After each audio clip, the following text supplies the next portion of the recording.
But first, let's catch up with Erin Kiernan on this Thursday. Hello. Hello. Excited to talk to you. Of course, you're always busy. You're just always got something cooking. I have a problem. No, that's a good thing, right? I was telling you, I was thinking about the story needs to be done, and then I saw the promo on our station. I read your mind. Erin is doing the story, the perfect person to really tackle this topic. Thank you. Well, so we're talking, if you haven't seen the promos, I'm doing a story where I'm actually talking to homeless people, and one gentleman who used to be homeless and now works to help people get into shelter, get into housing. And really, I wanted to start working on this last summer when all of this, became such a hot topic in front of the Des Moines City Council, when members were talking about this homeless ordinance or the camping ban as it, kind of took on a life of its own. That's what people started calling it. And I interviewed a lot of officials, people in city government, people in county government, the homeless policy coordinator for the city of Des Moines. And then what was bothering me is we're not hearing from the people who are actually living this day in and day out. And so I did a couple of different things. I've done a number of stories over the years with Hope Ministries, so I got in contact with them. Hey, do you have somebody who could speak to this, who's lived it? They did. The perfect guy who now works there, helping men get into shelter, go through all of their programs. So it started with that. And then I kept hearing about this entity, PHC. So every time we were talking about the homeless ordinance and we were talking to city and county leaders, they kept sort of saying, well, PHC is going to save the day. We're going to increase their resources. And I was sitting here as somebody who's worked in media in this community for 30 years. I was like, I don't even know what PHC is. What is PHC? Well, you're going to find out tonight. Okay, so you have to tune in and watch. But basically, these are the boots on the ground people. Yeah. They are in this every single day, working with people, trying to connect them with resources, trying to get them into housing, which there's a massive shortage of. So we had an amazing opportunity to go out with outreach workers from PHC as they go serve people who are homeless. So you're going to get to ride along with us. Photojournalist Trent Reichs and I did the story together, and I just feel, we shot this back in December, this ride along. I have not been able to stop thinking about it. It was really impactful, and so I hope that's what our viewers walk away with. Well, I can't wait to see it, and it sounds like it's a complex problem, so we're probably not going to solve it all in the 5 minutes, but... No, certainly not, and that's not our aim. Right. We're not in the problem-solving business. We're in the, here's what the issue is, here are all of the different stakeholders, and then I guess sort of putting it on all of us as members of this community. How do we need to step up and make a difference? I know we're going to start talking about this silly thing that I'm doing on Instagram, Mindful March, but it's not lost on me that I'm blabbing my mouth about saving money and how can I stick to a budget when there are people who have nowhere to live. You know what I mean? Yeah, that does put it in perspective. And actually, I was at the Food Bank of Iowa this morning talking to Heather and Wicket from Laser 103.3. They have a radiothon or call, where they're collecting donations for the Food Bank of Iowa. Oh, there they are.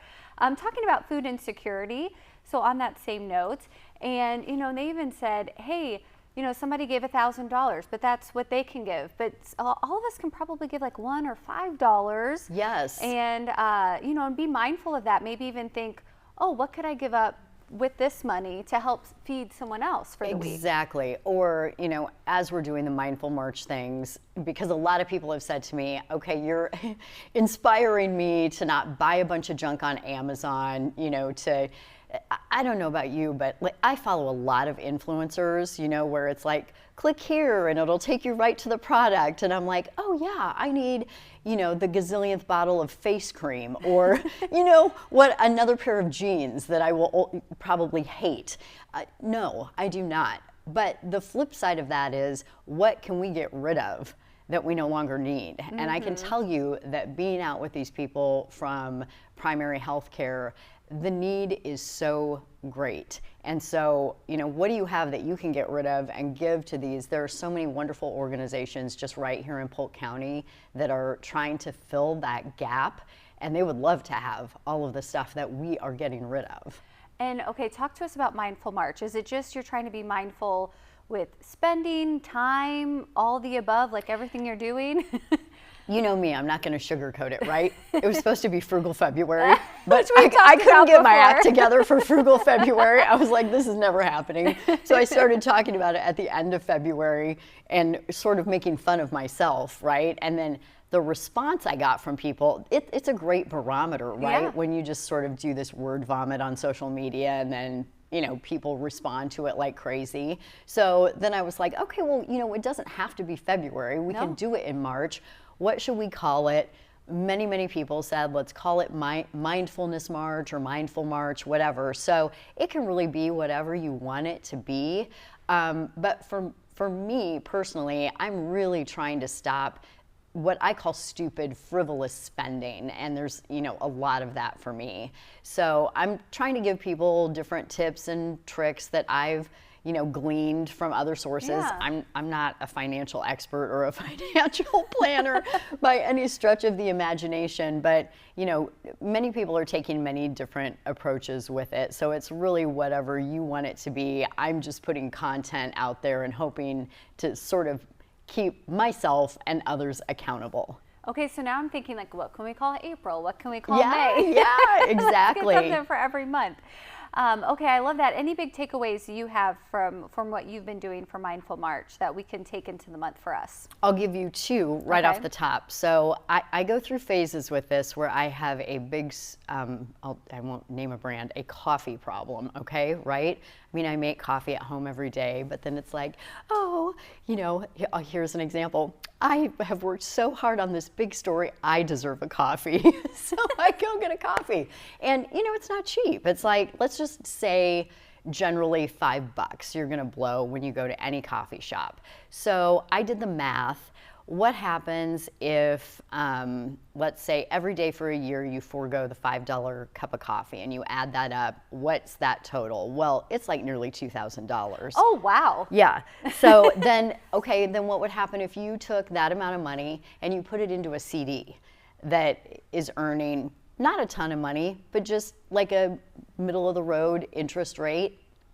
It would blow your mind how much money that is, Well, okay? Erin, that's fascinating. Okay, Yeah. The second one, we're going to have to stay tuned or watch you on Instagram to find. I can say it quickly. It has Oh. to do with how old these pants are. Oh, so you keep your pants around? I mean, I couldn't. There was a time I couldn't fit into these. Now I can. So you know, like I guess Enjoy it. worth I love. They look great. Erin, thanks so much for being here. Yeah, my pleasure.